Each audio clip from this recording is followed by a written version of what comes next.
అలా ఇంకా అక్కడి నుంచి డబ్బింగ్స్ ఇంకా ఫ్రీక్వెంట్ గా అప్పుడే వీళ్ళందరికీ మన అబ్బాసు, వినీత్, అరవింద్ స్వామి, చాలా మందికి మొత్తం అరవింద్ స్వామికి రత్నకుమార్ గారు చెప్పేవారు చెన్నైలో. ఎప్పుడన్నా ఏదో ఆయన ఏదో వర్కౌట్ అయిపోతే నాతో చెప్పించేవారు. అట్లా కొన్ని సినిమాలు ఆయనకి నేను చెప్పాను. అలా ఇంకా డబ్బింగ్ స్టార్ట్ అయిన తర్వాత ఎర్నింగ్ నాకు కొంచెం చేతిలో డబ్బులు ఉండేవి.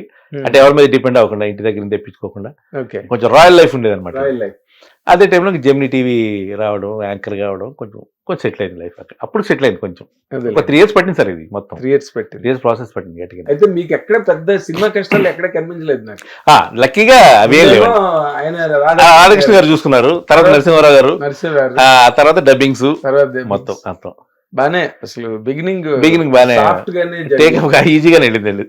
ఎందుకంటే ఆ ఇంటర్వ్యూలో చాలా మందిని చేస్తున్నాను కదా, అసలు అష్ట కష్టాలు, సినిమా కష్టాలు, వాళ్ళ బాధలు అసలు ఎలాంటివి వర్ణాతీతం అన్నమాట. అదే చెన్నై స్టోరీస్ చాలా వరకు వింటా కదా. ఇక్కడికి వచ్చిన వాళ్ళు కూడా మరి ప్రతి వాళ్ళు ఎందుకంటే ఇప్పుడు మీకంటే ఏదో భగవంతుడి అనుగ్రహంతో ఆయన రాధాకృష్ణ ట్రైన్ లోనే కనిపించడం నిజంగా సార్. ఒక వ్యక్తిని దేవుడే అలా పెట్టినట్టు ఆయన. అంటే మీ దగ్గర అలాంటి ఒక జనరంజకమైన కళ మీ దగ్గర ఉండడం, పాడడం అన్నది బేసిక్ గా అందరినీ ఆకట్టుకునే కళ అది. సార్ ఏదో అంటారు కదా శిశుర్వేత్త. అలాగా మీరు దానివల్ల మీకు మంచి బ్రిడ్జి దొరికింది. అవునండి. ఆ మ్యూజిక్, సింగింగ్. అప్పుడు యాక్టింగ్ అంటే అక్కడ నేను యాక్ట్ చేసి చూపించాలి, ఏదైనా డ్రామా చేయాలి, ఎంత గోల్ ఉంటుంది అక్కడ. యాక్టర్ అనగానే అసలు ముందు ఒపీనియన్ పడిపోద్ది. వేషాల కోసం వెళ్తున్నాను. ఎగ్జాక్ట్లీ అండి. అవునండి. ఎందుకే చదువుకోకుండా. అవునండి. అని అప్పుడే ఆయన నన్ను ఇక్కడ వెస్ట్ మారేడుపల్లిలో మన ఇది భక్తరామదాస్ మ్యూజిక్ కళాశాల అని ఉండేదండి, మ్యూజిక్ కాలేజ్. ఆ కాలేజ్లో నాకు వెళ్ళి ఈ కాలేజ్లో చేరు నువ్వు, ఈవినింగ్ క్లాసెస్ ఉండేవి అక్కడ. కర్ణాటక సంగీతం, హిందుస్థానీ, అన్ని ఇన్స్ట్రుమెంట్స్, ఎవ్రీథింగ్ ఉండేదండి. శ్రీరంగం గోపాలరత్న గారి పేరు వినే ఉంటారు. ఆవిడ అప్పుడు ప్రిన్సిపల్ అండి ఆవిడ.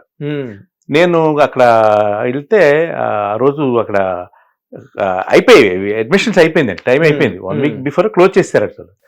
అప్పుడే సత్యదేవ్, మన సత్యదేవ్ కూడా అక్కడే పరిచయం అవ్వడు. సత్యదేవ్ ఉంటాడు కదా ఆదిత్యలో. అప్పుడు మన ఈ సినిమాకి శ్యామ్ శంకర్ రాయ్కి రైటర్ అండి అబ్బాయి, సత్యదేవ్ అబ్బాయి అండి. తను అక్కడ పరిచయం అనమాట.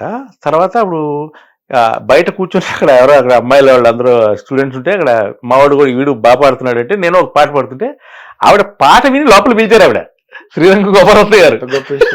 పిలిచి ఏమయ్యా నువ్వేనా పాడుతున్నావు పాట, ఏదో ఒక మంచి పాట, నాకు ఒక అన్నమయ్య కీర్తన తెలిసిందంటే పాడానండి. పాడితే ఇలా ఏంది ఇలా వచ్చామంటే సీట్ కోసం వచ్చాను మేడం, క్లోజ్ చేసేసారండి అడ్మిషన్ అంటే. వెంటనే లోపల నుంచి ఆయన పిలిచి ఎమర్జెన్సీ దాంట్లో నా రిక్వెస్ట్ వస్తే అబ్బాయిని చేర్చుకోండి అని చెప్పి ఆవిడ నాకు సీట్ ఇచ్చారు. అప్పుడు ఎక్కడికక్కడ ఆటోమేటిక్ గా దేవుడు ఇలాగ ఒక ఎదిగి పెట్టేవాడు నాకు. భలే అసలు చాలా ఆశ్చర్యంగా వచ్చింది. ఇప్పటికే సత్యదేవ్ కూడా చెప్తూ ఉంటాడు ఆ విషయం. నువ్వు ఏంట్రా ఈ నక్కం దొక్కొచ్చావు ఆ రోజు, క్లోజ్ అయిపోయినా సరే నీకు సీట్ ఇచ్చారు వాళ్ళు పిలిచేది.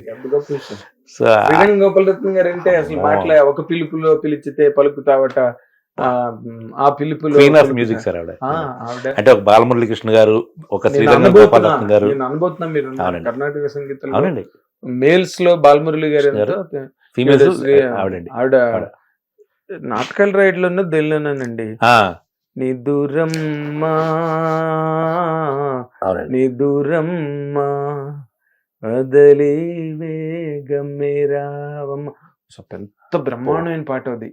సరస్వతిదే అండి ఆవిడ. తర్వాత మన నోకల చిన్నసత్యనారాయణ గారు, ఆయన వారు ఉండేవారండి. ఆయన తర్వాత తెలుగు యూనివర్సిటీలో చేరాను సార్, బిఏ కర్ణాటక దాంట్లో చేరిన. తెలుసండి, చూసాను. అప్పుడు నోకల చిన్న సత్యనారాయణ గారు ఆయన మాకు కర్ణాటక దానికి హెడ్ అండి. ఆయన డీన్ వచ్చి ఎల్లా వెంకటేశ్వర్లు గారు. అలాంటి మహానుభావులు అందరినీ చూసాను సార్. అదొక అదృష్టం అంతే. అంటే మనం ఘంటసాల గారు వాళ్ళు ఎవరిని చూడలేకపోయినా